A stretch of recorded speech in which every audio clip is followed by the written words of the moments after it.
আমার ফল ব্যবসা দুইটা প্রতিষ্ঠান আছে ভৈরব বাস স্ট্যান্ডে।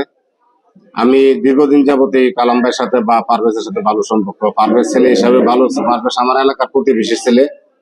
পারভেজ ছেলে বিষয়টা যখন জনসম্মুখে আসলো, তখন পারভেজকে বললাম, পারভেজ ভাই আপনি একজন ভালো ছেলে, একজন অনেস্ট ছেলে জানতাম। ফল ব্যবসা এটার মধ্যে আপনারা সবাই খুব সম্মান করতো, ইজ্জত করতো। যে আপনি কাজ করেন, কালাম ভাইয়ের যে অভিযোগগুলো আসতেছে আস্তে আস্তে এটা অনেক দিক সরতেছে। আত্মসম্মান রক্ষার্থে আপনি এক কাজ করেন, কালাম ভাইয়ের সাথে আপনি এটা একটা মিট করে ফেলেন। ও ভাই আমি কেমনি মিট করবো, আমার তো এখন বর্তমানে পরিস্থিতি খারাপ। আমি পরিস্থিতি কিভাবে খারাপ?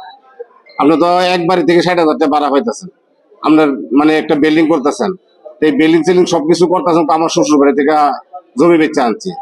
আপনার শ্বশুর বাড়ি থেকে জমি বেচাই না, তো হ্যাঁ শ্বশুরের আরেকটু জমি বেচা টাকা দিত, আপনারা দিলে কালামের বাসার জায়গা আপনার ওয়াইফের নিয়ে অল্পতে দিয়ে শেষ করে ফেলেন, বাইরে যেন আর ছোটাছুটি না হয়। যাক, আপনি অনেকদিন বড় বোনের সাথে ছিলেন, অনেকদিন বড় বোনের সাথে আছেন।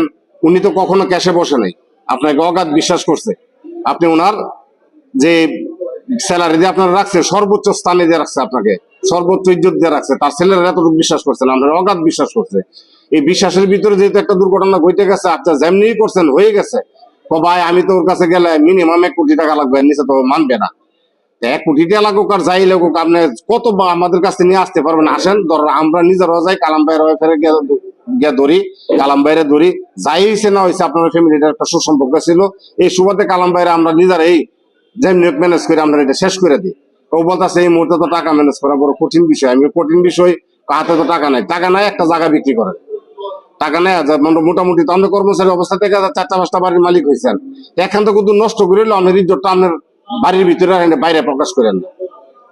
তার এই প্রস্তাব দেওয়ার পরে সে বলছে যে আচ্ছা চিন্তা ভাবনা করে দেখি, এরকম ভাবে পরে উনি কালাম ভাই আর্মির কাছে গেছে, আর্মি বারবার দেখাইছে, উনিও উত্তর দিচ্ছে, কালাম ভাইয়ের ব্যাপারে আলাপ করছে। আর্মির অফিসারটা আবার যিনি আসিল তদন্ত অফিসার, উনি আমাদের মসজিদে নামাজ পড়তো, উনি ওনার সাথে আমার কথা হয়েছে।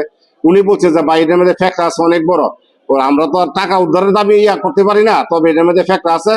উনি যদি সভাপতি সাহেব যদি মামলা করে, তখন সেটা উনি টাকা উদ্ধারের একটা ব্যবস্থা হবে, তখন আমরা কি পদক্ষেপ নিতে পারবো। টাইম ফারুকজার এই জিনিসটা অবগত করাইছে, ফারুক ভাই মামলা মোকদ্দমার মধ্যে যাওয়ার কোনো মানে হয় না, আপনি এটা শেষ করে ফেলেন, পারিবারিক ভাবে শেষ করেন। যেহেতু আপনারা পারিবারিক ভালো একটা সুসম্পর্ক ছিল, আপনারা বিয়েটা পর্যন্ত কালাম ভাই করাইছে, যেহেতু আপনাদের মধ্যে এত ভালো সম্পর্ক, যে মেহরবানি করে আপনার নিজে নিজে শেষ করে ফেলেন, আপনার ওয়াইফের নিয়ে মানে যে কোনো ইয়া করেন।